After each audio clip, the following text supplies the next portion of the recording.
Di markas armamen ada Genji yang cerita tentang kejadian kemarin dengan Kai, di mana malah muncul Seton, Kingjo, dan juga Nakajima. Untungnya ada Takeda yang berhasil menyelesaikan semua urusan tersebut. Genji bertanya apa Gemba oke dengan Kai yang sudah diatasi sama Takeda. Gemba yang masih tertempel perban di kepalanya bilang kalau dia ikhlas lahir batin karena sudah dibalaskan sama Takeda. Yanagi yang juga ditempelin perban dahinya minta maaf ke Gemba dan berjanji akan membawa Kai buat minta maaf ke Gemba suatu hari nanti. Tapi dia juga melihat kalau Yanagi pun mendapat imbas gara-gara mengurusi Kai Yasunori. Ada Murata yang memuji sosok Takeda Kose. Begitupun Kawachi bersyukur bergabung ke armamen. Kalau tidak, mungkin dia akan berakhir kayak Kai. Shinosuke berkata kalau Ryushin itu sosok mengagumkan. Ditambah ada Juso, Samejima, dan juga Gen. Awalnya dia berpikir tidak akan bisa melampaui generasi 4-nya armamen. Tapi sekarang dia jadi merasa kalau itu mungkin saja. Dengan adanya Takeda Kose, generasi 5 akan jadi the best armamen. Di susulan pun dihebohkan pas dengar pengalaman Seton kemarin, di mana dia malah bertemu sama Kingjo, Nakajima, dan Takeda Kose secara bersamaan. Seton bersedia menceritakan semuanya, tapi sebelum itu, dia berdiri menunjuk ke arah Hideyoshi. Seton ngomel karena mendengar Hideyoshi punya pacar. Jadi Hideyoshi harus cerita tentang pacarnya tersebut, dari nama, hari ultah, sekolahnya, di mana mereka bertemu, sudah ngapain saja. Bunji maju dan bilang kalau dia hampir saja lupa tentang hal barusan itu. Hideyoshi jelas menolak, karena urusan dia punya pacar tidak ada hubungannya dengan mereka ini. Dia ngomel ke Masa yang membocorkan info tersebut. Tapi Masa bilang kalau kali ini dia di pihak Seton dan yang lainnya, karena dia merasa iri cuma Hideyoshi saja yang dapat pacar. Hideyoshi lanjut bilang bagaimana dengan Yonesaki yang juga punya pacar. Malahan pacarnya Yonesaki itu lebih muda 2 tahun darinya. Mendengar fakta baru itu, Seton, Kunji, dan Masa langsung naik darah. Yonesaki pun dihajar tanpa ampun dan dikatai pengkhianat. Setelah keadaan tenang, akhirnya Seton lanjut mau cerita kejadian kemarin. Tapi setelahnya, Hideyoshi dan Yonesaki harus cerita juga tentang pacar mereka. Hideyoshi menjawab dengan kesal kalau dia sudah bilang setuju dari tadi. Sedangkan Kunji masih menatap kesal ke arah Yonesaki. Wajar, karena sebelumnya Yonesaki lah yang memprovokasi Kunji buat mengintai Hideyoshi dan pacarnya. Tapi malah ternyata Yonesaki juga punya pacar.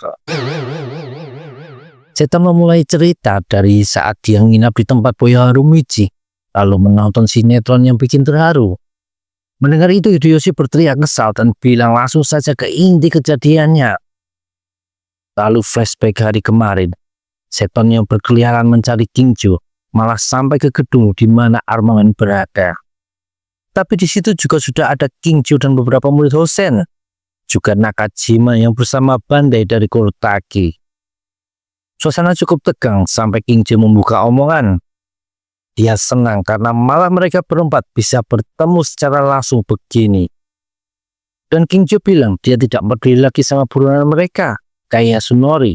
Melainkan sekarang lebih penasaran siapa yang terkuat di antara mereka berempat.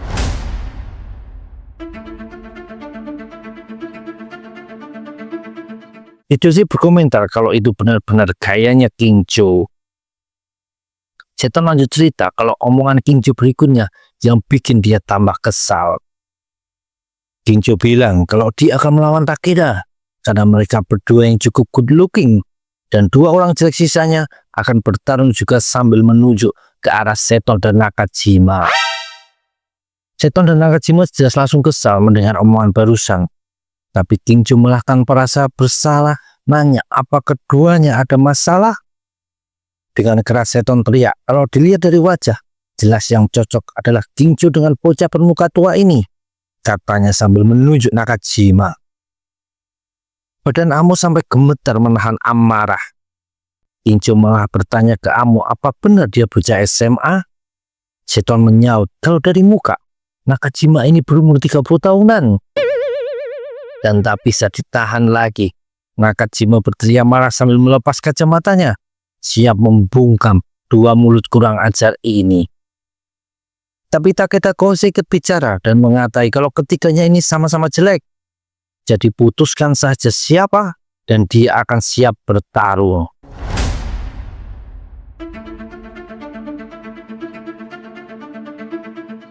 Seton cerita karena malah terjadi adu mulut, akhirnya mereka memutuskan menggunakan Amida, sebuah metode di Jepan kayak penentuan pemenang lotre.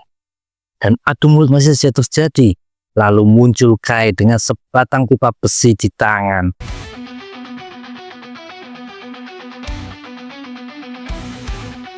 Kose langsung meledak emosinya dan bertanya apa yang sudah Kai lakukan di Yanagi di dalam sana. Takeda Kose langsung meledak emosinya dan bertanya apa yang sudah Kai lakukan di Yanagi di dalam tadi. Takeda bilang kalau Yanagi berniat menolong, bahkan sampai berlutut memohon agar mereka tidak melakukan apapun sampai dia bisa bicara dulu sama Kai. Takeda berteriak kesal, apa pipa besi itu? Jawaban yang diberikan Kai ke Yanagi. Dia malah masih beralasan kalau Takeda tidak tahu apa-apa. Dengan marah, Takeda Kose mendekat ke arah Kai yang langsung melayangkan pipa besi di tangan. Tapi Takeda dengan mudah menangkap dan lanjut mengajar muka Kai.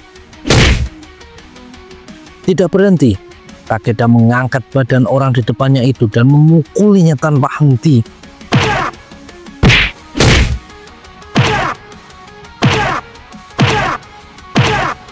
Semua orang di situ cuma dia melihat tanpa berniat ikut campur.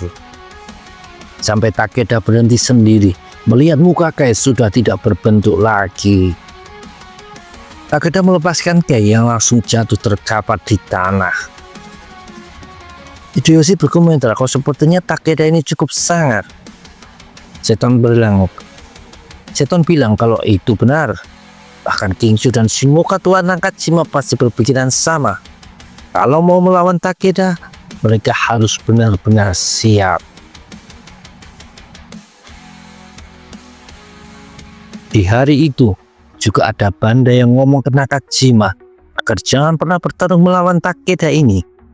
Selain karena Nakajima ketua Kurotagi, tapi juga karena Banda yakin salah satunya bisa saja mati kalau sampai bertarung nanti.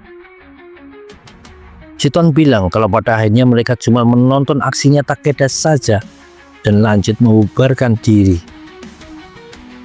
Masa nanya setelah melihat Takeda begitu, apa Seton yakin bisa menang melawan ketua armamen itu? Yang ditanya langsung berdiri dan malah berlari kencang ke arah Yonesaki, lalu lompat tinggi di atas kepala Yonesaki dan menendang pohon sampai tumbang. Pertanyaan bodoh macam apa itu? Kata Seton penuh percaya diri. Malam harinya handphone Takeda Kose berdering dan tak disangka itu panggilan telepon dari Kingjo. Setelah ngobrol sebentar, Takeda mengakhiri panggilan telepon tersebut dan tersenyum sendiri. Lalu ada informasi kalau Ken menyerahkan diri ke polisi dengan diantar sama pihak keluarganya. Nantinya setelah menyelesaikan hukuman, Yanagi menemani dan menguatkannya untuk minta maaf ke Gemba dan akhirnya bergabung ke armamen sebagai anggota ke-12. Seharusnya masalah selesai dengan Kai yang menyerahkan diri, tapi ternyata tidak. Ketiga teman Kai belum bisa terima, meski salah satunya bilang kalau mereka tidak akan mampu membalas dendam. Lalu ada seorang lainnya yang bilang kalau mereka bisa balas dendam dengan bantuan seseorang. Dia cerita kalau sebelumnya pernah tinggal di Machida, Tokyo. Dan ada seniornya dari Machida yang sekarang sedang berada di Toarushi. Kita tahu di Machida ada apa? Benar sekali, Manji Empire.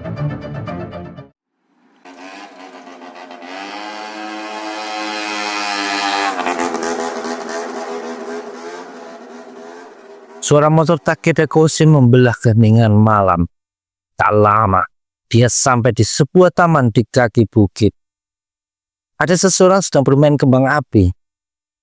Dan itulah King Chu, bos Hossein yang perkasa, sedang duduk tenang. Dia komplain karena sudah cukup lama menunggu kedatangan Takeda.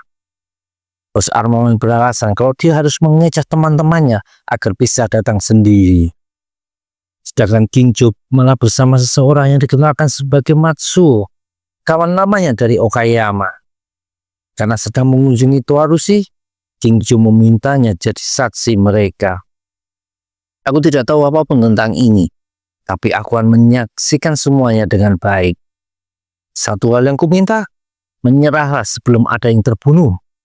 Aku tidak mau jadi saksi mata pembunuhan, oke? Kata Matsuo. King Chu dan Takeda Kose tersenyum mendengar ceramah singkat Matsuo itu. King Chu membuka kemeja seragam sekolahnya. Beginilah rasanya hidup, bukan begitu Takeda? Suasana hening seketika, hanya ada suara kembang api yang menyala membakar sumbu.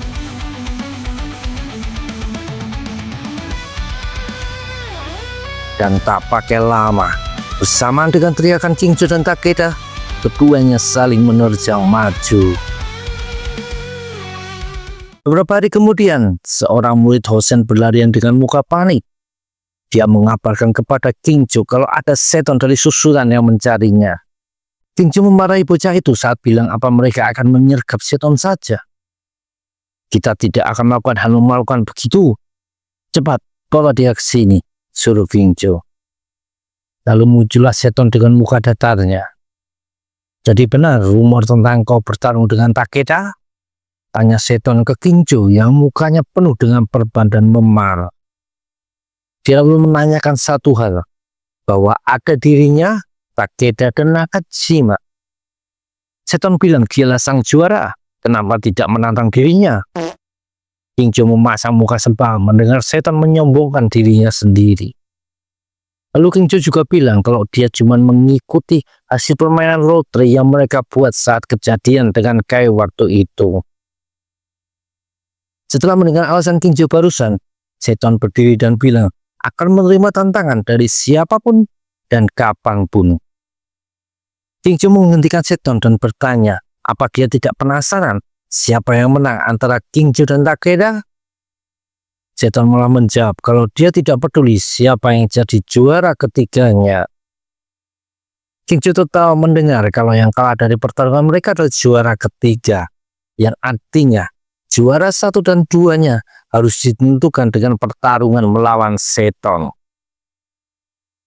Lalu King Chu mengajak seton buat nongkrong lebih lama dan mentraktirnya es krim coklat. Sedangkan di markas armamen, ada Kawachi dan Murota yang komplain ke ketua mereka karena kabar tentang Takeda yang pergi sendirian untuk bertarung dengan King Chu. Takeda yang kondisinya tidak jauh berbeda dari King Chu itu cuma bisa minta maaf dan menyuruh keduanya tidak cerewet karena badannya masih terasa sakit. Kawachi nanya siapa yang menang, tapi Takeda bilang ini antara King Chu dan dirinya. Tidak perlu ada orang lain yang tahu. Takeda berjalan pergi sambil mengingat omongan King Chu. Beginilah rasanya hidup. Sementara itu, di pinggiran kota Tokyo, ada suara dua orang saling berdebat. Melihat Tamasu yang berdiri di bagian belakang mobil bak dan melihat sesuatu di kejauhan. Dia ngasih tahu ke Parko yang ada di bagian kemudi. Keduanya pun turun dari mobil dan berjalan cepat sambil Tamasu memanggil nama Ryushin. Tak jauh di depan mereka, ada Kuno Ryushin yang sedang jogging. Ryushin masih saja menyapa dengan nama Tayasu. Sedang Marco berkata dia datang buat ngasih selamat atas keberhasilan Ryushin lolos tes sebagai petinju profesional. Sebenarnya Teru dan Kiko berniat ikut, tapi mereka tidak bisa meninggalkan pekerjaannya. Kemudian Tamasu bertanya apa mereka harus membangunkan satu orang lagi yang sedang tidur. Ryushin bertanya ada siapa memangnya, dan dijawab seseorang yang menyebalkan. Lalu muncul orang yang disebut menyebalkan. Siapa lagi kalau bukan Boya Harumichi. Mereka berempat ngobrol untuk beberapa saat. Lalu Ryushin bilang harus segera lanjut latihan lagi. Dia juga menawari ketiganya menginap di kos-kosannya, meski mungkin akan terasa sesak. Tapi Parko bilang mereka akan mampir mengunjungi Bito yang berada tak jauh dari sini. Tak disangka, Ryushin malah mengabarkan kalau Bito Tatsuya sedang berada di rumah sakit.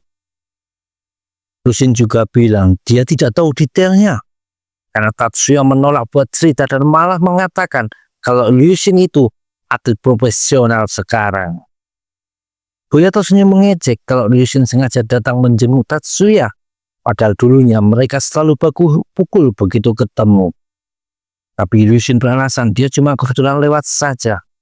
Lalu pas Ryushin mau pulang, dia malah ketemu Hideyuki di pintu keluar. Disitulah Hideyuki cerita kalau kakaknya kalah dari seorang anak SMA kelas 2 di Tokyo. Tamasu kaget mendengarnya, apalagi pas Ryushin menambahkan kalau Tatsuya tidak cuma kalah, tapi lawannya sampai mematahkan lengan Bito. Ryushin bilang mungkin karena Bito tidak gampang menyerah begitu saja. Boya bertanya apa Ryushin ada info tentang si anak kelas 2 tersebut, dan dijawab kalau Hideyuki tidak ngasih info apapun. Tamasu mengajak buat menjenguk Tatsuya dengan meminta alamat rumah sakit tempat Tatsuya Bito dirawat. Mereka pun segera pamit. Parko bilang akan mengajak Teru dan Kiko di lain kesempatan. Dan sebelum jauh, Boya Harumichi berteriak kalau Tatsuya benar tentang Ryushin yang seorang atlet. Dia bukan lagi berandalan. Boya juga bilang nanti akan menyemangati pas pertandingan kelas dunia yang akan dijalani sama Ryushin di masa depan. Tak lama, Boya dan kedua temannya berhenti di restoran cepat saji. Rupanya mereka tidak menemukan Tatsuya di rumah sakit karena sudah pulang. Tapi dari tadi tidak ada yang menjawab panggilan telepon dari Parko. Sedangkan waktu sudah jam 10 malam. Boya malah bercanda dengan mengira Bito pulang ke rumah pacarnya dan menghabiskan malam bermantap-mantap. Parko enggan menanggapi pikiran bodoh Boya itu dan malah bertanya apa yang Tamasu lihat dari tadi. Tamasu menunjukkan coretan di dinding seberang restoran, dan Parko langsung tahu kalau mereka sedang berada di wilayahnya Manji. Tamasu dan Parko sepakat kalau mereka harus segera pergi sebelum terlibat masalah. Boya malah bertanya apa itu Manji, yang tentu bikin kedua orang lainnya kaget. Karena nama Manji tentu sudah sangat terkenal di dunia para berandalan. Tamasu bilang kalau Manji itu geng terbesar di Jepang, dengan pusatnya berada di Machida, Tokyo. Manji punya 20 grup yang tersebar di seluruh Jepang ini. Boya kagum Tamasu tahu banyak, tapi segera dijawab kalau itu pengetahuan yang diketahui banyak orang. Parko cerita 2 tahun lalu, Manji berperang melawan aliansi Chugyo, menyebabkan kerusuhan besar, sampai ada mobil polisi terbakar dan lebih dari 30 orang ditahan. Juga tak terhitung lagi yang terluka. Setelah itu, aliansi Chugyo bubar dan banyak anggotanya yang bergabung ke Manji. Sejak itu, tidak ada lagi geng yang bisa menandingi Manji. Selesai Parko bicara, dari arah pintu masuk muncul orang-orang Manji, di mana Parko melihat tulisan di seragam mereka, Grup Kusutora.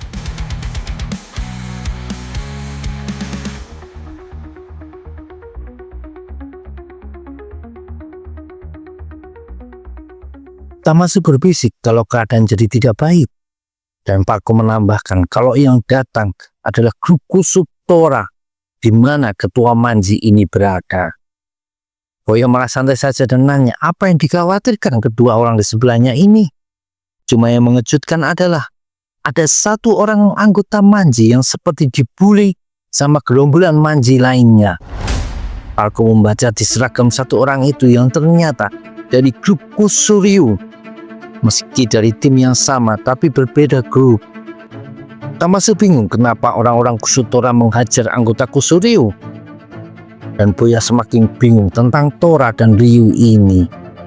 Parko tidak menanggapi Boya dan malah mengajak mereka keluar dari resto. Sampai di luar, Boya komplain kenapa mereka harus pergi. sepertinya akan ada kejadian menarik. Tamasu pun setuju sama pendapat Boya Harumichi. Tapi Parko menjawab kalau dia sudah menelpon seorang kenalannya dari Manji agar datang ke lokasi mereka berada. Dengan begitu, mereka malah jadi tahu cerita sebenarnya. Tamasu pun terkejut mendengar Parko punya kenalan orang Manji. Lalu tak berapa lama, datang seseorang bernama Noboru, salah satu member Manji dari grup Edogawa. Boya malah nanya apa Noboru punya pacar? Dan Parko bilang ke Noboru agar tidak memperdulikan tingkah aneh Boya ini. Awalnya Noboru enggan cerita tentang masalah internal geng Manji, tapi setelah dibujuk, akhirnya dia pun bersedia. Dan karena Boya Harumichi tidak tahu apa-apa, jadi Noboru terpaksa cerita dari awal. Seperti yang diceritakan Tamasu sebelumnya, kalau geng yang berasal dari Machida, Tokyo ini berhasil naik dan jadi besar melalui banyak pertempuran melawan geng-geng lain dan kini membawahi 22 grup. Di puncak pimpinan ada grup Kusutora, di mana ada Torao Kusugami sebagai ketua Manji. Dan tempat di bawah grup Kusutora ada grup Kusuryu yang dipimpin sama adiknya Torao, Kusugami Tatsuo. Diperkirakan jumlah orang yang bergabung ke Manji ada 1000-an. Menurut Noboru, Manji itu tidak akan bisa dihancurkan dari luar, alias tidak ada lawan yang bisa mengimbangi kekuatannya. Cuma sekarang ada masalah dari dalam badan Manji. Tapi Noboru berhenti cerita dan ternyata Boya malah ketidur kayak lagi didongengin. Tamasu dan Parko pun langsung kesal karena Noboru cerita latar belakang Manji karena si Boya ini tidak paham apa-apa. Setelahnya Parko minta Noboru melanjutkan dengan sebelumnya menoleh ke arah Boya yang berjanji untuk tidak tertidur lagi. Lalu Noboru ngomong kalau masalah yang muncul adalah tentang siapa ketua Manji selanjutnya, karena belum lama ini Torao, ketua Manji, mengumumkan akan segera pensiun. Parko baru sadar kalau Torao ini seumuran sama dirinya dan Boya. Mungkin bos Manji juga berpikir kalau sudah saatnya menjalani kehidupan orang dewasa. Tamasu bingung kenapa harus jadi masalah, karena ada adik dari Torao yaitu Tatsuo yang setahun lebih muda. Bahkan rumor mengatakan kalau Tatsuo ini jauh lebih kuat dari Torao. Juga dibilang kalau berkat kekuatan Tatsuo itulah Manji jadi sebesar sekarang. Noboru mengiyakan kalau Tatsuo ini sangat kuat, seperti binatang buas saja. Noboru berpikir tidak akan ada yang bisa mengalahkannya dalam duel. Bahkan dia menyebutnya rendahan terkuat di seluruh Jepang. Boya tertawa mendengar sebutan itu, tapi beda dengan Parko yang tak bergeming. Parko cerita kalau pertama kalinya dia dengar sebutan tersebut pun tertawa dan mengira itu cuma metafora. Tapi suatu hari Parko melihat sendiri perkelahian yang melibatkan Tatsuo. Dan itu jadi yang pertama dan yang terakhir Parko merasa takut cuma melihat orang lain bertarung. Di situ aku langsung tahu tidak akan pernah mau berurusan sama orang tersebut. Ekspresi Boya pun berubah jadi serius. Kemudian Noboru melanjutkan kalau masalah muncul pas Torao memilih penerusnya, ternyata dia milih seseorang yang berasal dari grupnya sendiri, yaitu Inoue Hidejiro. Parko dan Tamasu kaget bersamaan mendengar fakta barusan. Noboru cerita kalau di momen Tatsuo mendengar hal tersebut, dia jadi lepas kontrol, menghajar 4 atau 5 orang dari grup Kusutora, lalu pergi keluar kota. Dengan begitu, banyak petinggi Manji yang merasa kalau Tatsuo ini sudah mengkhianati Manji. Dan tentu saja tidak bisa menutup mata dari masalah tersebut. Parko akhirnya paham alasan dibalik kejadian di restoran tadi. Noboru ngomong kalau dia paham perasaan Tatsuo, tapi dia juga yakin kalau Torao punya alasan kuat buat memilih Inoue dibandingkan adiknya sendiri. Parko mengucapkan terima kasih dan juga minta maaf karena sudah bikin Noboru menceritakan masalah internal geng mereka. Tapi Noboru menanggapi kalau cepat atau lambat, cerita ini juga akan menyebar kemana-mana. Setelah Noboru pulang, Boya dan Parko pun segera kembali ke mobil untuk meninggalkan Tokyo. Sedangkan Tamasu bilang akan menginap di rumah saudaranya dan sekalian besok mencari tahu kabar Bito Tatsuya. Sesuai perkataan Parko, kalau cerita Noboru tadi hanyalah masalah internal Manji dan tidak ada hubungannya dengan orang lain. Tapi sebuah fakta yang belum diketahui banyak orang akan mengubah semuanya itu. Usugami Tatsuo pergi dari Machida dan bersembunyi di Toa Rushi. Suatu siang ada Bulldog yang lagi jalan kaki dan ngobrol sama Osamu. Mereka membicarakan Chiaki yang akan kerja di tempat yang sama dengan Ishikawa, yang berarti juga bareng sama Katsuragi. Sedangkan pas Bulldog nanya rencana Osamu, malah dijawab kalau dia belum punya rencana apa-apa. Bulldog dengan muka ceria menyemangati Osamu dan bilang kalau mereka memang masih bisa mencoba banyak hal dulu sebelum memutuskan mau jadi apa. Tapi ekspresi Bulldog langsung berubah pas Osamu nanya apa Bulldog sudah berhasil mendapatkan SIM mobilnya. Di lapangan yang dilewati Bulldog, ada seseorang bernama Toshio dari Kusuryu Group yang sedang menerima telepon dari Nakanishi, grup Edogawa Manji. Dia menyerahkan telepon tersebut ke Tatsuo Kusugami. Nakanishi berbicara lewat telepon dan membujuk Tatsuo buat pulang ke Tokyo karena Inoue ingin mengajak ngobrol. Tapi Tatsuo malah marah dan mengatai Nakanishi sudah jadi tukang pembawa pesannya Inoue. Nakanishi bilang meski apapun yang dilakukan Tatsuo, yang akan jadi ketua berikutnya tetaplah Inoue. Kalau Tatsuo tetap bersikap keras kepala, bisa-bisa nanti dia dibuang dari Manji. Tatsuo langsung marah dan berteriak, "Silakan coba kalau bisa. Kau pikir bisa menang tanpa aku? Kau pikir si bodoh Inoue bisa mengurus Manji?" Lalu selesai bicara, dia membanting handphone di tangannya sampai hancur.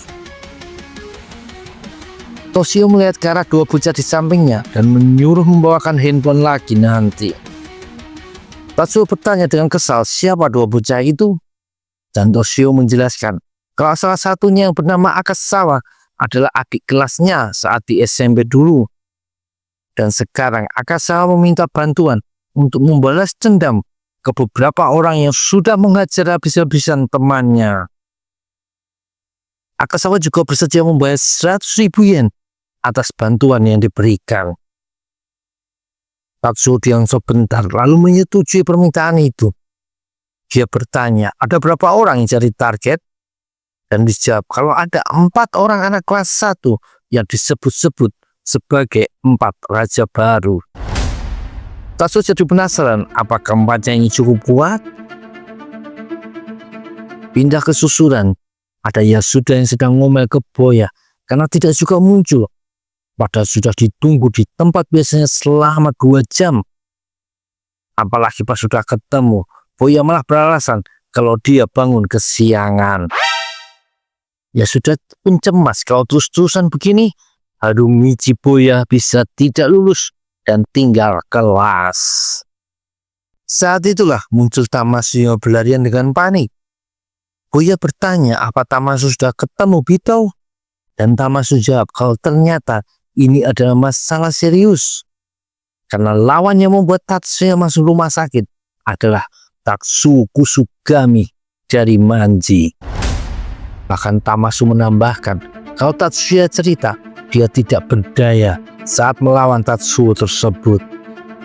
Ya sudah yang dari tadi kebingungan, sekarang malah panik mendengar ada urusan sama geng Manji.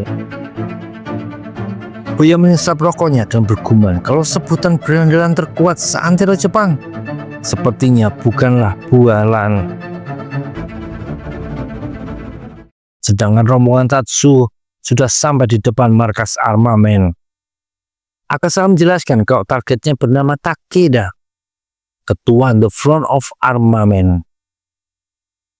Tatsuo mengatakan dia belum pernah dengar nama geng ini, lalu menyuruh yang lainnya menunggu di luar. Akasawa bertanya apa Tatsuo akan masuk sendirian. Tatsuo bilang kalau ini akan selesai dalam waktu kurang dari 5 menit. Di dalam markas ada 2 mobil armamen yang bertanya ke Tatsuo, ada urusan apa? Begitu mendengar nama Takeda disebut sama orang tak dikenal ini, satu orang armamen maju mendekat, tapi malah kena bogem dahsyat dari Tatsuo yang bisa melemparkannya ke belakang.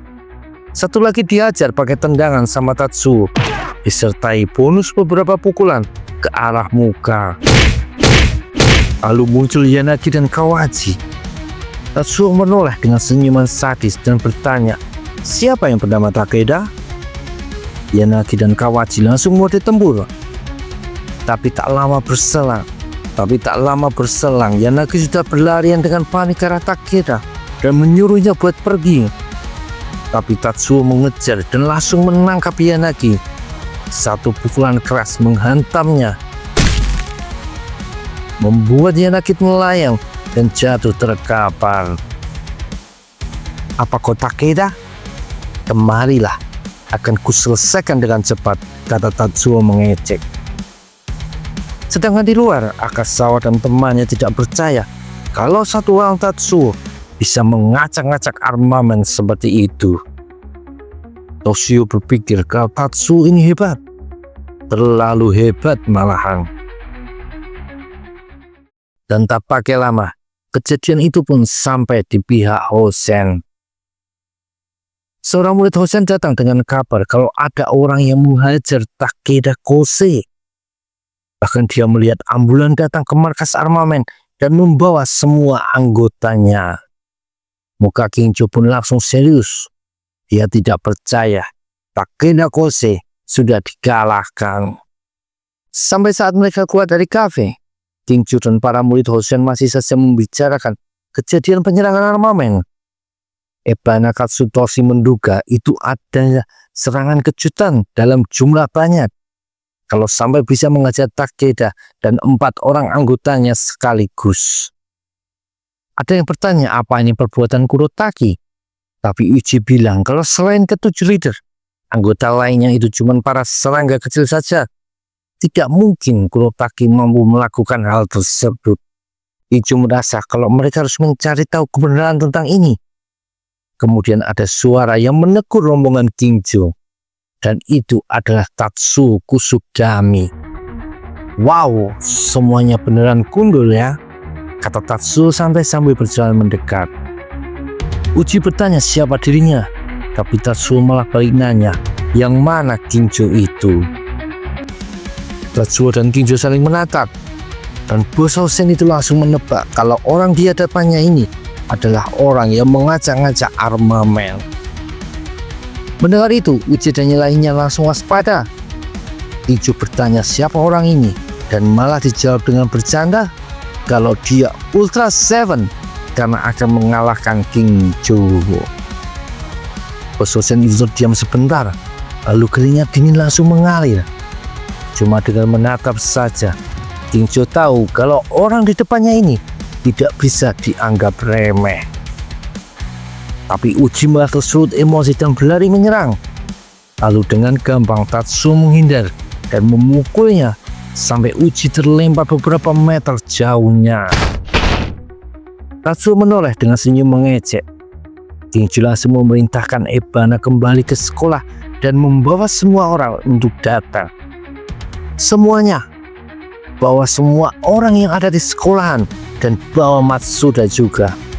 Kita tidak akan membiarkan si brengsek ini pergi dengan selamat.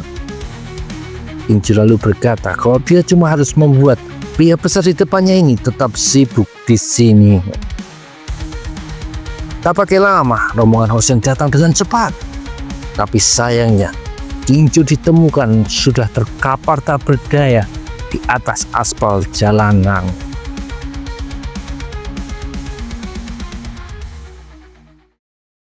Berita pun segera menyebar dengan judul yang menggemparkan.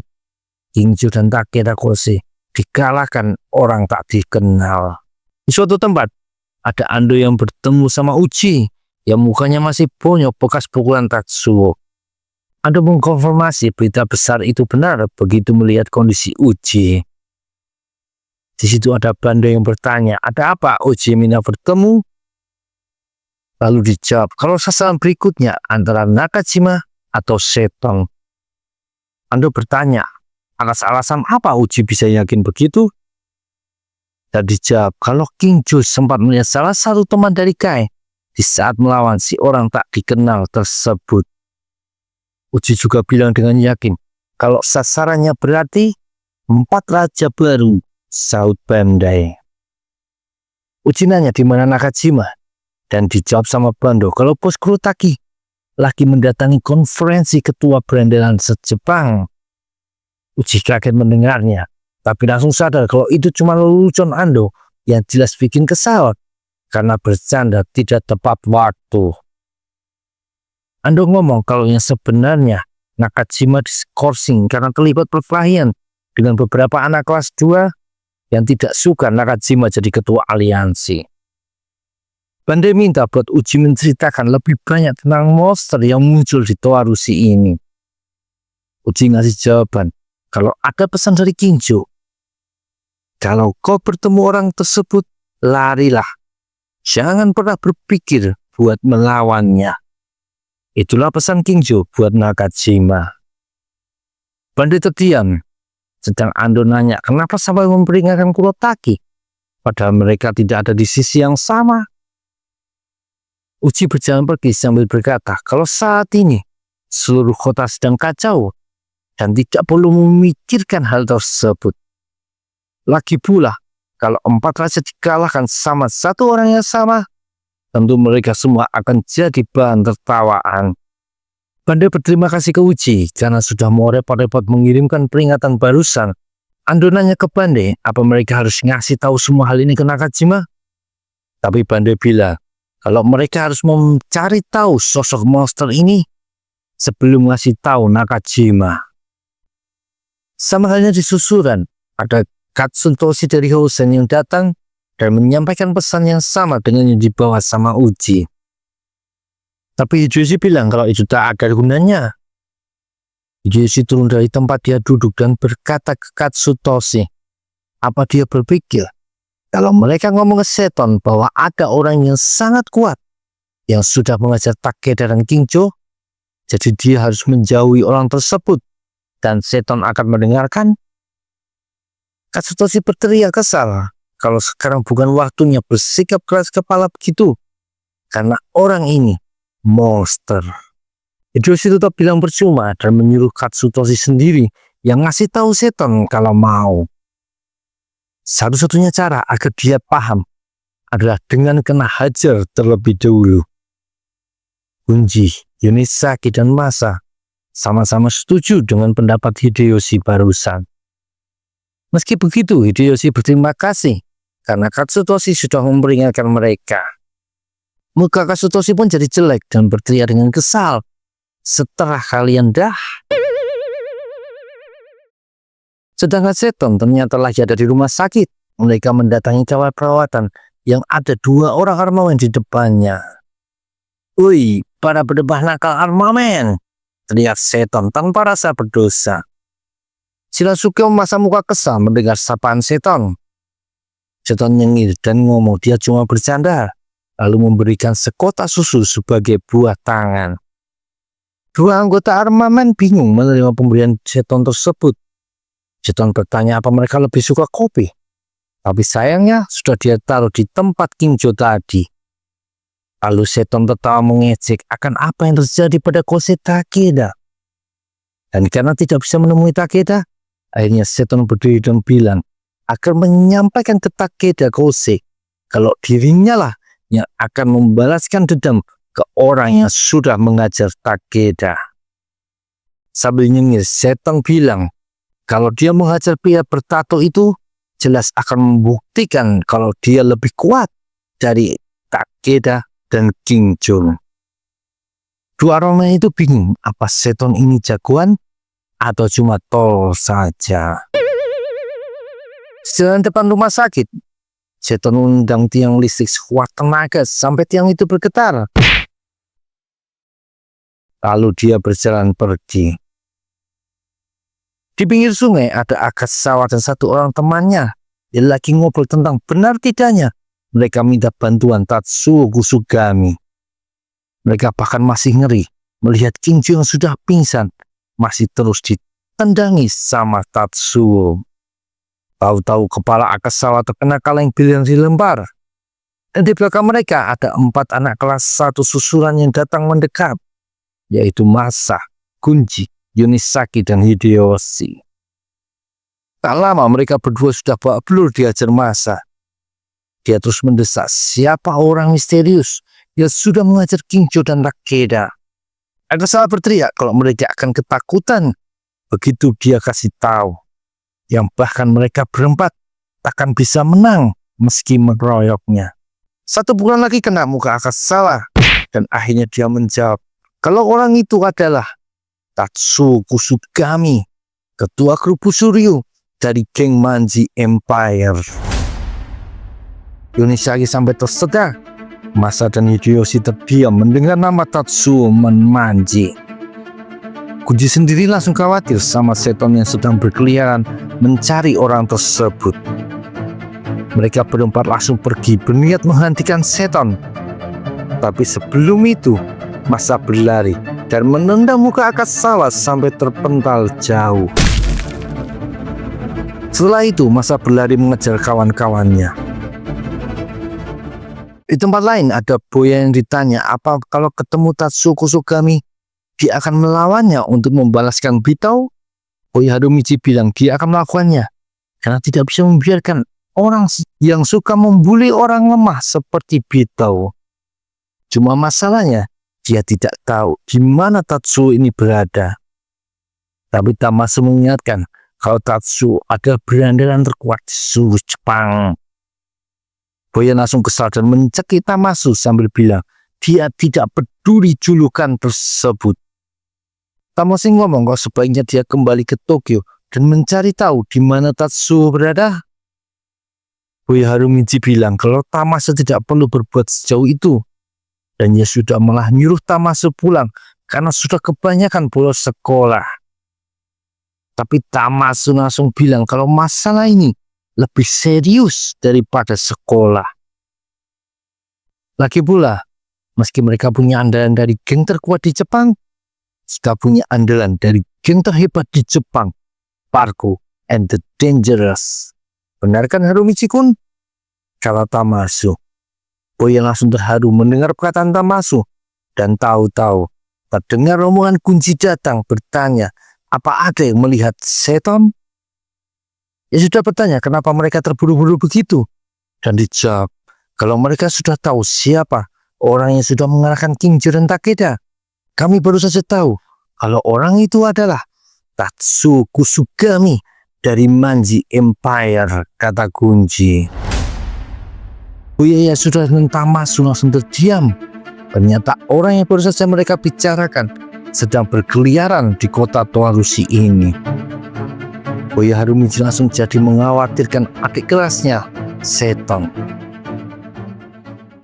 Sementara itu di sebuah taman, Tatsuo sedang ngeluh karena Akasawa dan kawannya sudah lama tidak muncul. Padahal dia masih mengharapkan dapat 200.000 yen lagi. Tatsuo bilang kalau mereka sebaiknya menghentikan ini semua dan kembali ke. Belum selesai Toshio bicara, dia menoleh ke arah orang lain yang memperhatikan mereka berdua dari tepi jalan yang berada di bagian atas tempat Tatsuo dan Toshio berada. Jadi kau keparat yang menghajar Takeda dan Kingjo, ha? Kata seton dengan muka penuh percaya diri. Akhirnya menemukanmu ya brengsek.